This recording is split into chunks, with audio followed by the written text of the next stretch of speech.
Cake ಇದ್ದಂಗೆ ಇರುತ್ತೆ, ಗಟ್ಟಿ ಇರುತ್ತೆ. ಇದಕ್ಕೆ ಏನು ಹಾಕ್ತೀವಿ ನೋಡಿ, ಇದು ತುಪ್ಪ. ಈ ತುಪ್ಪನ ನಾವೇನು ಮಾಡ್ತೀವಿ, ನೀಟಾಗಿ ಹಾಕಿ ಅದನ್ನು ಹಿಟ್ಟು ಮಿದ್ದಂಗೆ ಮಿದಿಬೇಕು. ಕಾಣಿಸ್ತಾ ಇದೆಯಾ ತುಪ್ಪ ಹಾಕ್ತಾ ಇರೋದು? ಕೇಕು, ಇದು ಕೇಕು, ಇದನ್ನು ನಾವು ಹಿಂಗೆ ಹಾಕಬೇಕು.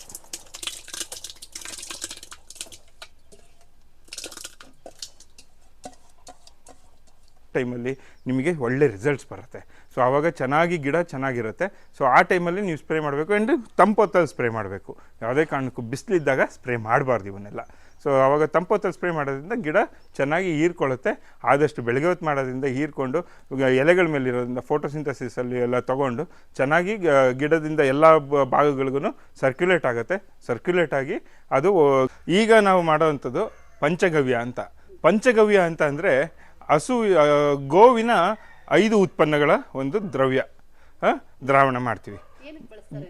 ಇದನ್ನು ನಾವೀಗ ಡೆವಲಪ್ಮೆಂಟ್ಗೆ ಅಂತ ಏನು ಹೇಳ್ತೀವಿ, ಪ್ಲಾಂಟ್ ಗ್ರೋತ್ ಅಂತ ಹೇಳ್ತೀವಲ್ಲ, ಗಿಡಗಳ ಬೆಳವಣಿಗೆಗೆ ಉಪಯೋಗಿಸುವಂಥ ತುಂಬ ಒಳ್ಳೆ ಶಕ್ತಿಯುತವಾದ ಒಂದು ಔಷಧಿ ಇದು. ಸೊ ಮನೆಯಲ್ಲೇ ಮಾಡ್ಕೋಬೋದಾದಂಥ ನಮ್ಮ ಹತ್ರ ಏನಂದರೆ ನಾಟಿ ಹಸುಗಳಿರಬೇಕು.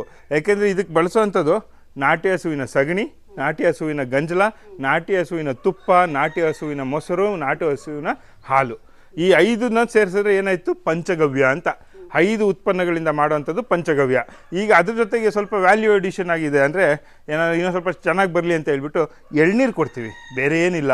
ಒಂದು 4 ಎಳ್ನೀರು, 4ರಿಂದ 5 ಎಳ್ನೀರು, ಆಮೇಲೆ ಬೆಲ್ಲ ಹಾಕ್ತೀವಿ.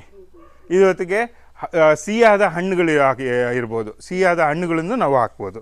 ಸೊ ಇದು ನಾಟಿ ಬೆಲ್ಲ, ಕಪ್ಪು ಬೆಲ್ಲ ನೋಡಿ, ಇದು ಯಾವುದೇ ಥರದ ಕಲರ್ ಇರಲ್ಲ, ಕೆಮಿಕಲ್ ಇಲ್ಲದೆ ಇರೋಂಥ ಬೆಲ್ಲ. ಇದು ಮೊಸರು, ಒಂದು 2 ಲೀಟ್ರ್ ಮೊಸರು. ಇದು ತುಪ್ಪ, ನಾಟಿ ಹಸುವಿನ ತುಪ್ಪ, 1 kg ಅಷ್ಟಿದೆ. ಇದು ಹಾಲು, ಒಂದು 3 ಲೀಟ್ರಷ್ಟು ಹಾಲು. ಇದು ನಾಟಿ ಹಸುವಿನ ಸಗಣಿ, ಇದು ನಾಟಿ ಹಸುವಿನ ಗಂಜಲ, ಅದು ಎಳ್ನೀರು ನಮ್ಮ ಮನೆದೇನೆ. ಇದಕ್ಕೆ ನಾವು ಯಾವುದು ದುಡ್ಡು ಕೊಟ್ಟು ತಂದಿಲ್ಲ, ದುಡ್ಡು ಕೊಡ್ತಾರಂಥ ಅವಶ್ಯಕತೆ ಇಲ್ಲವೇ ಇಲ್ಲ. ತುಪ್ಪ ಇವತ್ತು ನಾವು ಮಾರ್ತೀವಿ ಅಂದ್ರೂ ಹೊರಗಡೆ ನಿಮಗೆ ಸಿಗೋದು 3,000 ರೂಪಾಯಿ. ಅದನ್ನು ನಾವು ಮನೆಯಲ್ಲೇ ಬಳಸ್ಕೊತೀವಿ, ನಮ್ಮ ಮನೆಯದೇ ತುಪ್ಪ. ಇದರಲ್ಲಿ 1 ರೂಪಾಯಿ ಖರ್ಚಿಂದ ಹೊರಗಡೆಯಿಂದ ತಂದಿಲ್ಲ. ಸೊ ಹಂಗಾಗಿ ಬೆಲ್ಲ ಒಂದು ಬಿಟ್ಟರೆ ನಾವು ಇನ್ನೇನು ಹೊರಗಡೆ ಥರ ಅವಶ್ಯಕತೆ ಇರೋಲ್ಲ. ಸೊ ಇದನ್ನು ಮಾಡೋ ವಿಧಾನನೂ ಈಗ ತೋರಿಸ್ಕೊಡ್ತೀನಿ ನೋಡಿ. ಮೊದಲನೇದಾಗಿ ಏನು ಮಾಡಬೇಕು, ನಾವು ಈ ಸಗಣಿ ಏನಿರುತ್ತೆ, ಸುಮಾರು ಒಂದು 7 kg ಸಗಣಿ ಚೆನ್ನಾಗಿ ನೋಡಿ ಈ ಥರ ಇರಬೇಕು, ಗಟ್ಟಿ ಇರುತ್ತೆ. ನಮಗೆ ನಾಟಿ ಹಸು ಸಗಣಿ ಹೆಂಗಿರುತ್ತೆ ಅಂದರೆ ನಿಮಗೆ ಯಾವುದೇ ಕಾರಣಕ್ಕೂ ತಿಳಿಯಾಗಿರಲ್ಲ, ಇದು ಒಳ್ಳೆ ಕೇಕ್ ಇದ್ದಂಗೆ ಇರುತ್ತೆ, ಗಟ್ಟಿ ಇರುತ್ತೆ. ಇದಕ್ಕೆ ಏನು ಹಾಕ್ತೀವಿ ನೋಡಿ, ಇದು ತುಪ್ಪ. ಈ ತುಪ್ಪನ ನಾವೇನು ಮಾಡ್ತೀವಿ, ನೀಟಾಗಿ ಹಾಕಿ ಅದನ್ನು ಹಿಟ್ಟು ಮಿದ್ದಂಗೆ ಮಿದಿಬೇಕು. ಕಾಣಿಸ್ತಾ ಇದೆಯಾ ತುಪ್ಪ ಹಾಕ್ತಾ ಇರೋದು?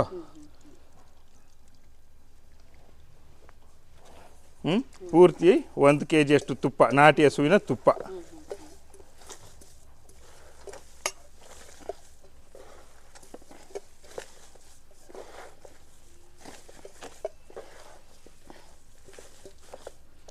ಇದನ್ನು ನಾವು ಹೊರಗಡೆಯಿಂದ ತಂದು ಮಾಡಬೇಕು ಅಂದರೆ ನಿಮಗೆ ಭಾಳ ಖರ್ಚಾಗುತ್ತೆ. ಏನಕ್ಕೆ ಅಂದರೆ ತುಪ್ಪಕ್ಕೇ 3,000 ರೂಪಾಯಿ.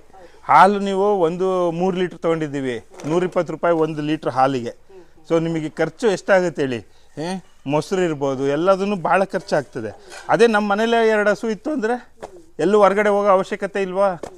ನಮ್ಮಲ್ಲೇ ಇರೋವಂಥದ್ದನ್ನು ನಾವು ಬಳಸ್ಕೊತೀವಿ. ನಾವೇನು ಹೊರಗಡೆಯಿಂದ ತರೋವಂಥದ್ದು ಏನೂ ಇರೋಲ್ಲ, ಖರ್ಚೇ ಇರಲ್ಲ.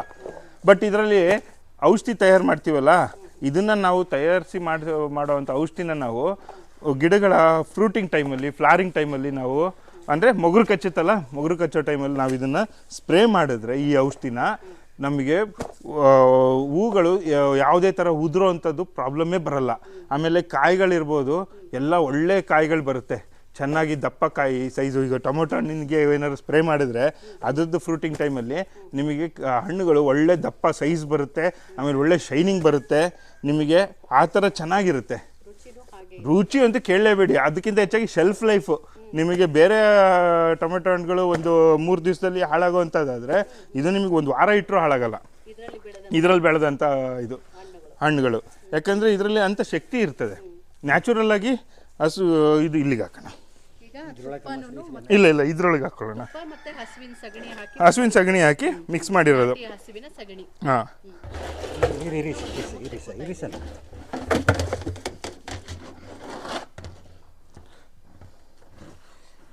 ಆ ಕಡೆ ತೋರಿಸಿ. ಇದನ್ನು ಇನ್ನೂ ಕರೆಕ್ಟು ಮೆಥಡ್ ಏನಂದರೆ, ನಾವು ಇವತ್ತು ತುಪ್ಪ ಮತ್ತು ಸಗಣಿನ ಮಿಕ್ಸ್ ಮಾಡಿದ್ವಲ್ಲ, ಈ ತುಪ್ಪ ಸಗಣಿನ ಮಿಕ್ಸ್ ಮಾಡಿ 3 ದಿವಸ ನಾವು ಈ ಥರ ಬಾಣಲಿಲೇ ಬಿಡಬೇಕು. ಅದಕ್ಕೆ ಒಂದು ಗೋಣಿ ಚೀಲನ ಒದಿಸಿರ್ಬೇಕು. ದಿನ ಬೆಳಗ್ಗೆ ಸಾಯಂಕಾಲ ತುಪ್ಪ ಮತ್ತು ಸಗಣಿನ ಮಿದಿತಾ ಇರಬೇಕು. ಏನಕ್ಕೆ ಅಂದರೆ ಅದು ಮಿಕ್ಸ್ ಆಗುತ್ತೆ, ಜೀವಾಣುಗಳು, ಸಗಣಿಲಿ ಏನು ಜೀವಾಣುಗಳಿದೆ ಅದಕ್ಕೆ ತುಪ್ಪ ಒಂದು ಊಟ ಇದ್ದಂಗೆ ಜಾಸ್ತಿ ಆಗುತ್ತೆ. 3 ದಿವಸ ನಾವು ಅದನ್ನು ಹಂಗೆ ಇಟ್ಟು ಮಾಡಿದ್ರೆ ಅದು ಚೆನ್ನಾಗಿ ಬೆಳವಣಿಗೆ ಆಗುತ್ತೆ, ಜಾಸ್ತಿ ಆಗುತ್ತೆ, ಮಲ್ಟಿಪ್ಲೈ ಆಗುತ್ತೆ ಸೂಕ್ಷ್ಮಾಣುಜೀವಿಗಳು. ಅದಕ್ಕೋಸ್ಕರ 3 ದಿವಸ ಇಡಬೇಕು. ಬಟ್ ಇವತ್ತು ವೀಡಿಯೋಗೋಸ್ಕರ ನಾವು ಇವತ್ತೇ ಎಲ್ಲದನ್ನು ಮಾಡಿ ತೋರಿಸ್ತೀವಿ. ಪ್ರೊಸೀಜರ್ ಏನಂದರೆ 3 ದಿವಸ ಇದನ್ನು ಮಾಡಾದ್ಮೇಲೆ 3 ದಿವಸ ಮೊಸರು ಕಲಿಸ್ಬಿಟ್ಟು ಬಿಡಬೇಕು. ಮತ್ತೆ 3 ದಿವಸ ಅದಾಗಿದ್ದು 3 ದಿವಸಕ್ಕೆ ಹಾಲು ಹಾಕಬೇಕು.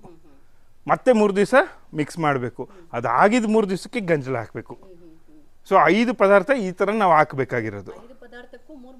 ಹೌದು, ಹಾಕಬೇಕು. ಸೊ ಇದು ಕರೆಕ್ಟ್ ಆಗಿರೋವಂಥ ಪ್ರೊಸೀಜರು. ಏನಕ್ಕೆ ಅಂದರೆ ಸೂಕ್ಷ್ಮಾಣುಜೀವಿಗಳು ಡಬಲ್ ಆಗುತ್ತೆ, ಮಲ್ಟಿಪ್ಲೈ ಆಗುತ್ತೆ. ಜಾಸ್ತಿ ಆದಾಗ ನಮಗೆ ಇದ್ರದ್ದು ಔಷಧಿ ಗುಣ ಜಾಸ್ತಿ ಆಗಿರುತ್ತೆ. ಈಗ ಏನಂದರೆ ವೀಡಿಯೋಗೋಸ್ಕರ ಒಂದೇ ದಿವಸ ಮಾಡಿ ತೋರಿಸ್ತಾ ಇರೋದು ಅಷ್ಟೇ. ಸೊ ಹೌದು, ಮನೇಲಿ ಯಾವಾಗ ನಾವು 3 ದಿವಸ ಬಿಟ್ಟು ಮಾಡಿದ್ರೆ ನಮಗೆ ಒಳ್ಳೆ ರಿಸಲ್ಟ್ಸ್ ಬರುತ್ತೆ. ಹೌದು. ಈಗ ನೆಕ್ಸ್ಟ್ ಇದು ಮೊಸರು ನೋಡಿ, ಗಟ್ಟಿ ಮೊಸರು ತುಪ್ಪದಿಂದ ಕಲಸಿದಾದ್ಮೇಲೆ ಈ ರೀತಿ ಡ್ರಮ್ಗೆ ಹಾಕೊಂಡು, ಇದು ಡ್ರಮ್ ಅಂದರೆ ಇದಕ್ಕಿಂತ ಬೇಕಾದ್ರೆ ಸಣ್ಣದಾದರೂ ಪರವಾಗಿಲ್ಲ. ಈ ಒಂದು ಡ್ರಮ್ ಇದ್ರೆ ಕ್ಲೀನಾಗಿ ಮುಚ್ಚಳ ಇರೋಂಥದ್ದು ನಿಮಗೆ ಮುಚ್ಚಬೇಕು. ಅಂದರೆ ಏರ್ ಟೈಟ್ ಮಾಡಬಾರ್ದು, ಏರ್ ಟೈಟ್ ಯಾವುದೇ ಕಾರಣಕ್ಕೂ ಮಾಡಬಾರ್ದು. ಇದು ಮೊಸರು ನೋಡಿ, ನಾಟಿ ಹಸಿನ ಮೊಸರು. ಎಲ್ಲರೂ ಏನು ನಾಟಿ ಹಸಿನ ಮೊಸರು ವಿಶೇಷ ಅಂತ, ಇದರಲ್ಲಿ ನೋಡಿ ಕೇಕು, ಇದು ಕೇಕು, ಇದನ್ನು ನಾವು ಹಿಂಗೆ ಹಾಕಬೇಕು.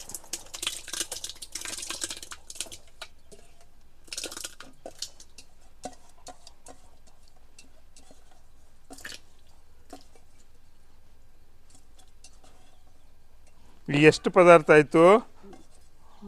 3 ಆಗಿದೆ. ಹಸುವಿನ ಸಗಣಿ, ನಾಟಿ ಹಸುವಿನ ಸಗಣಿ, ನಾಟಿ ಹಸುವಿನ ತುಪ್ಪ, ನಾಟಿ ಹಸುವಿನ ಮೊಸರು. ಸೊ ಇದಾಯ್ತಾ? ಈಗ ನೆಕ್ಸ್ಟು ಹಾಲು. ಇದು ನಾಟಿ ಹಸುವಿನ ಹಸಿ ಹಾಲು, ಕಾಯಿಸ್ಬಿಟ್ಟು ತಗೊಬರ್ಬಾರ್ದು. ಹಾಲು, ಹಸಿ ಹಾಲನ್ನು ನಾವು ನಾಟಿ ಹಸಿನ ಹಾಲನ್ನ ಬಳಸ್ಕೋಬೇಕು. ಸೊ ಇದನ್ನು ನಾವು ಮಿಕ್ಸ್ ಮಾಡ್ತೀವಿ.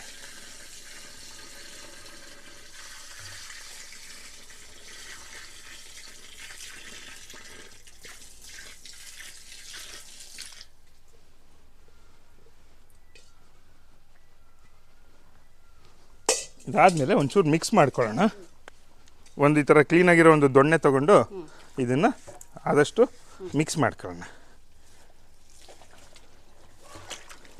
ನೋಡಿ, ಇದು ನಾವು ಫಸ್ಟ್ ಹಾಕಿದ್ದೇನು ನಾಟಿ ಹಸುವಿನ ಸಗಣಿ, ಅದಕ್ಕೆ ತುಪ್ಪ ಹಾಕಿ ಕಲಿಸ್ಕೊಂಡ್ವಿ. ಅದಾದಮೇಲೆ ಮೊಸರು ಹಾಕಿದ್ವಿ, ಮೊಸರು ಆದಮೇಲೆ ಹಾಲು ಹಾಕಿದ್ವಿ. ಈ ಥರ ನಾವು ಮಿಕ್ಸ್ ಮಾಡ್ಕೋಬೇಕು. ನೋಡಿ, ಒಂದು ಒಳ್ಳೆ ಕನ್ಸಿಸ್ಟೆನ್ಸಿ ಇರೋಂಥ ಒಂದು ಪೇಸ್ಟ್ ಥರ ಆಗಿದೆ. ಸೊ ಇದಕ್ಕೀಗ ನೆಕ್ಸ್ಟು ನಾವು ನಾಟಿ ಹಸುವಿನ ಗಂಜಲ ಹಾಕಿ ಫುಲ್ ಹಾಕ್ಬಿಡಿ.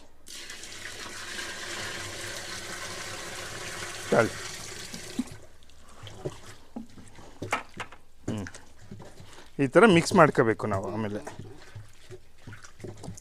ಒಂದು ದೊಣ್ಣೆಲಿ ಹಿಂಗೆ ಮಿಕ್ಸ್ ಮಾಡ್ಕೊಂಬಿಟ್ರೆ ಎಷ್ಟು ಒಳ್ಳೆ ಘಮ ಇದೆ ಅಂದರೆ ಇಲ್ಲಿ ನಿಜವಾಗ್ಲೂ ಕೆಲವು ಕಡೆ ಹಸು ಸಗಣಿ ಒಂಥರ ಕೆಟ್ಟ ಸ್ಮೆಲ್ ಬರ್ತಾ ಇರ್ತೈತೆ. ಇಲ್ಲ, ಈ ನಾಟಿ ಹಸುಗಳದ್ದು ಇದೇ ಒಂದು ಡಿಫ್ರೆನ್ಸ್. ಏನಂದರೆ ಇದ್ರದ್ದು ಸಗಣಿ ಆಗಲಿ ಗಂಜಲ ಆಗಲಿ ದುರ್ನಾತ ಇಲ್ಲ, ಹೌದು, ಸುವಾಸನೆ ಅಂತ ಹೇಳ್ತೀವಲ್ಲ ಆ ಥರ. ಒಳ್ಳೆ ಘಮ ಇದೆ. ಈಗ ಆ್ಯಕ್ಚುಲಾಗಿ ಹೇಳ್ಬೇಕಂದ್ರೆ ಈಗ ನಾವು ಮಾಡಿರೋದು ಪಂಚಗವ್ಯ.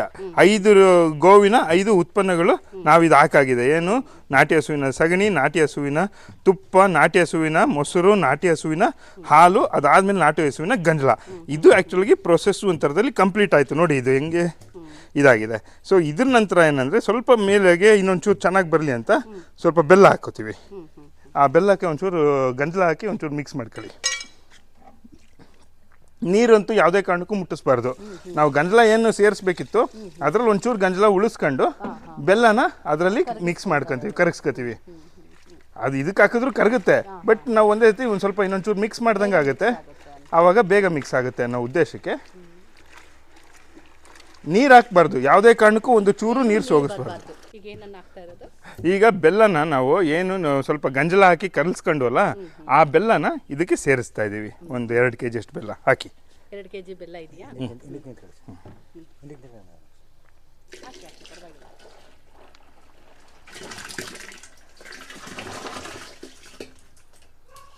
ಇದಾದ ನಂತರ ಈಗ ನೆಕ್ಸ್ಟ್ ಏನಂದ್ರೆ, ನಾವು ಈಗ ಬೆಲ್ಲ ಹಾಕಿದ್ವಲ್ಲ, ಇನ್ನ ಒಂದು ಎಳ್ನೀರು, ನೆಕ್ಸ್ಟ್ ಎಳ್ನೀರನ್ನ ಹಾಕೋಣ. ನಮ್ಮ ತೋಟದಲ್ಲೇ ಸಿಗುವಂತ ಎಳ್ನೀರು. ಇದು ಎಷ್ಟು ಲೀಟರ್ ಆಗಿದೆ ಅಂತ ಸರ್ ಇದು? ಸೊ ಈಗ ಏನಂದ್ರೆ, ನಾವು ಗಂಜಲ ಒಂದು 10 ಲೀಟ್ರ್ ಅಷ್ಟು ಗಂಜಲ ಹಾಕಿದ್ದೀವಿ. ಸಗಣಿ ಇದೆ, ಅದ್ರ ಮೇಲೆ ಹಾಲು ಒಂದು 3 ಲೀಟ್ರು, ಮೊಸರು 2 ಲೀಟ್ರು, ತುಪ್ಪ 1 kg. ಏನಿಲ್ಲ ಅಂದ್ರೆ ನಮಗೆ ಇದೊಂದು 10 ರಿಂದ 12, 13 ಲೀಟ್ರ್ ಅಷ್ಟು ಔಷಧಿ ಬರುತ್ತೆ. 10 ಲೀಟ್ರ್ ಸಿಗುತ್ತೆ, ಯಾಕಂದರೆ ನಾವು ಇದನ್ನು ಫಿಲ್ಟರ್ ಮಾಡಿದಾಗ ಕಮ್ಮಿ ಆಗುತ್ತೆ. ಬಟ್ ಇದನ್ನು ನಾವು ನೀರಿಗೆ ಮಿಕ್ಸ್ ಮಾಡ್ಕೊಂಡು ಆಮೇಲೆ ಫಿಲ್ಟರ್ ಮಾಡಬೇಕಾಗತ್ತೆ. ಹಾಕಿ, ಎಳ್ನೀರು ಹಾಕಿ. ನೀವು 4 ಎಳ್ನೀರನ್ನು ಹಾಕ್ತಾ ಬನ್ನಿ.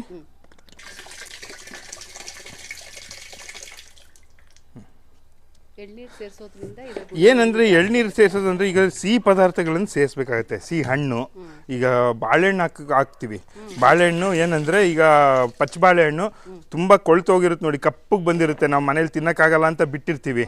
ಅಂತಹ ಹಣ್ಣುಗಳನ್ನ ಇದಕ್ಕೆ ಬೆಳೆಸ್ಬೇಕಾಗತ್ತೆ. ಇಲ್ಲ ನೀವು ಸಪೋಟ ಬೇಕಾದ್ರೆ ಬೆಳೆಸ್ಬೋದು, ತುಂಬ ಹಣ್ಣಾಗಿ ಹಾಳಾಗಿದೆ ಅಂತ ಹೇಳ್ತೀವಲ್ಲ, ಅಂತ ಸಪೋಟ ಬಳಸ್ಬೋದು. ಅಥವಾ ಈಗ ಪಪ್ಪಾಯ ಹಣ್ಣು ತುಂಬ ಪಿಚ್ಚ ಆಗೋಗಿರುತ್ತೆ, ತುಂಬ ಜಾಸ್ತಿ ಹಣ್ಣಾಗಿ, ಅಂಥವನ್ನ ನಾವು ಇದಕ್ಕೆ ಹಾಕೋದ್ರಿಂದ ಅದರಲ್ಲಿ ಸಿಹಿನಂಶ ಜಾಸ್ತಿ ಇರುತ್ತೆ. ಸೂಕ್ಷ್ಮಾಣುಜೀವಿಗಳಿಗೆ ಅದು ಒಂದು ಊಟವಾಗಿ ಪರಿವರ್ತನೆ ಆಗಿರುತ್ತೆ. ಸೊ ಹಂಗಾಗಿ ಅಂಥವನ್ನ ಹಾಕೋದ್ರಿಂದ ನಮಗೆ ಸೂಕ್ಷ್ಮಾಣುಜೀವಿಗಳು ಜಾಸ್ತಿ ಆಗ್ತವೆ. ಸೊ ಈಗ ನಿಮಗೆ ತೋರಿಸೋಂಗೆ ಇದು ಪಂಚಗವ್ಯ ದ್ರವ ತಯಾರಾಗಿದೆ. ಇದನ್ನ ಏನು ಮಾಡ್ಬೇಕು ನಾವು, 30 ದಿವಸದ ಕಾಲ, ಮಿನಿಮಮ್ 30 ದಿವಸ ನಾವು ಇದನ್ನ ಹಿಂಗೆ ಬಿಟ್ಟು ದಿನಾಗ್ಲೂ ಒಂದು 2 ಸತಿ, ಬೆಳಗ್ಗೆ ಸಾಯಂಕಾಲ ಹಿಂಗೆ ಒಂದು 10 ಸತಿ ಈ ಥರ ದೊಣ್ಣೆಲಿ ತಿರುಗಿಸ್ಬೇಕು. ಇದಾದ್ಮೇಲೆ ಏನು ಮಾಡಬೇಕು, ನಾವು ಇದನ್ನು ಮುಚ್ಚಿ ಒಂದು ತೆಳ್ಳನೆ ಬಟ್ಟೆ ಅಥವಾ ತೆಳ್ಳನೆ ಗೋಣಿ ಚೀಲದಲ್ಲಿ ಮುಚ್ಚಿಡಬೇಕು. ಬಟ್ ಗಾಳಿ ಆಡಬೇಕು, ಏರ್ ಟೈಟ್ ಮಾಡಬಾರ್ದು ಯಾವುದೇ ಕಾರಣಕ್ಕೂ. ಏರ್ ಟೈಟ್ ಮಾಡೋದ್ರಿಂದ ಇದರಲ್ಲಿ ಸೂಕ್ಷ್ಮಾಣುಜೀವಿಗಳಿಗೆ ಆಕ್ಸಿಜನ್ ಸಿಗಲ್ಲ, ಅದು ಸತ್ತೋಗುತ್ತೆ. ಆಮೇಲೆ ಗ್ಯಾಸಸ್ ರಿಲೀಸ್ ಆಗುತ್ತೆ. ಆ ಗ್ಯಾಸಸ್ ಇಲ್ಲೇ ಇದಾಯಿತು ಅಂದರೆ ಅದು ಇನ್ನೊಂದು ಸ್ವಲ್ಪ ಡೇಂಜರ್ ಆಗುತ್ತೆ. ಯಾಕಂದರೆ ಇದರಲ್ಲಿ ಸಗಣಿ ಮತ್ತು ಇದರಲ್ಲಿ ಗಂಜಲದಲ್ಲಿ ಗ್ಯಾಸಸ್ ಉತ್ಪತ್ತಿ ಆಗುತ್ತೆ. ಸೊ ಅವೆಲ್ಲದನ್ನು ಹಿಂಗೆ ಓಪನ್ ಮಾಡಿಡಬೇಕು. ಬಟ್ ಏನಂದರೆ, ಇದಕ್ಕೆ ಒಂದು ಬೇರೆ ಹುಳಗಳು ಬೀಳ್ದಂಗೆ ತೆಳ್ಳನೆದು ಒಂದು ಗೋಣಿಚೀಲ ಮುಚ್ಚಿಡಬೇಕು. ಸೊ ಇದು ಬಳಸೋ ವಿಧಾನನೂ ಹೇಳ್ತೀನಿ ನೋಡಿ. 30 ದಿವಸ ನೀವು ಇಟ್ಟಾಗ ಇದು ದ್ರವ ತಯಾರಾಗುತ್ತೆ. 30 ದಿವಸ ಆದಮೇಲೆ ನೀವೇನು ಮಾಡಬೇಕು, ಇದನ್ನು ನೀವು 30 ದಿವಸಕ್ಕೆ ನಾವು ಇದನ್ನು ಒಂದು 100 ಲೀಟ್ರಿಗೆ 2 ಲೀಟ್ರ್ ಔಷಧಿ, ಇದು ಔಷಧಿ ಅಂತಲೇ ಹೇಳ್ತೀನಿ. 30 ದಿನಗಳ ನಂತರ ನಾವು ಗಿಡಗಳಿಗೆ ಅಪ್ಲಿಕೇಶನ್ ಮಾಡಬೇಕಾದ್ರೆ 100 ಲೀಟ್ರ್ ನೀರಿಗೆ 2 ಲೀಟ್ರು ಈ ಔಷಧಿನ ಫಸ್ಟ್ ಮಿಕ್ಸ್ ಮಾಡಬೇಕು. ಚೆನ್ನಾಗಿ 100 ಲೀಟ್ರ್ ಜೊತೆ ಮಿಕ್ಸ್ ಮಾಡಿದ್ಮೇಲೆ ನಾವು ಸ್ಪ್ರೇಯರಿಗೆ ಏನು ನಾವು ಸ್ಪ್ರೇ ಮಾಡೋಕ್ಕೆ ಉಪಯೋಗಿಸುವಂಥ ಸ್ಪ್ರೇಯರ್ ಇರುತ್ತಲ್ಲ, ಅದಕ್ಕೆ ನಾವು ಹಾಕಬೇಕಾದಾಗ ನಾವು ಆವಾಗ ಅದನ್ನು ಫಿಲ್ಟ್ರ್ ಮಾಡ್ಕೋಬೇಕಾಗುತ್ತೆ. ಒಂದು ತೆಳ್ಳನೆ ಬಟ್ಟೆ, ಪಂಚೆ ಬಟ್ಟೆ ಅಂತ ಏನು ಹೇಳ್ತೀವಿ, ಹಳೆ ಪಂಚೆ ಬಟ್ಟೆ ಇಟ್ಕೊಂಡು ಅದನ್ನು ನಾವು ತೆಳ್ಳನೆ ಬಟ್ಟೆಯಲ್ಲಿ ನಾವು ಫಿಲ್ಟ್ರ್ ಮಾಡಿಕೊಂಡು ನಾವು ಕ್ಯಾನಿಗೆ ಸೇರಿಸ್ಕೊಂಡು ಆವಾಗ ಡೈರೆಕ್ಟ್ ಸ್ಪ್ರೇ ಮಾಡೋದು. ಯಾವಾಗ ಹೂ ಬಿಡೋ ಟೈಮಲ್ಲಿ, ಕಾಯಿ ಕಚ್ಚಿರೋ ಟೈಮಲ್ಲಿ ಸ್ಪ್ರೇ ಮಾಡೋದ್ರಿಂದ ಸ್ಟಾರ್ಟಿಂಗಲ್ಲೂ ಮಾಡ್ಬೋದು, ತಪ್ಪೇನಿಲ್ಲ, ಚೆನ್ನಾಗಿ ಒಳ್ಳೆ ರಿಸಲ್ಟ್ ಸಿಗುತ್ತೆ. ಬಟ್ ಪೊಟ್ಯಾಶ್ ಜಾಸ್ತಿ ಇರೋದ್ರಿಂದ ನಿಮಗೆ ಹೂ ಕಚ್ಚೋ ಟೈಮಲ್ಲಿ, ಕಾಯಿ ಬಿಡೋ ಟೈಮಲ್ಲಿ, ಕಾಯಿ ಇರೋ ಗಿಡ ಬೆಳವಣಿಗೆ ತುಂಬ ಚೆನ್ನಾಗಾಗುತ್ತೆ, ಕಾಯಿಗಳು ಚೆನ್ನಾಗಿ ಕಚ್ತವೆ, ಹೂಗಳು ಚೆನ್ನಾಗಿ ಬರುತ್ತೆ. ಸೊ ಇದು ಇದ್ರದ್ದು ಅಡ್ವಾಂಟೇಜ್.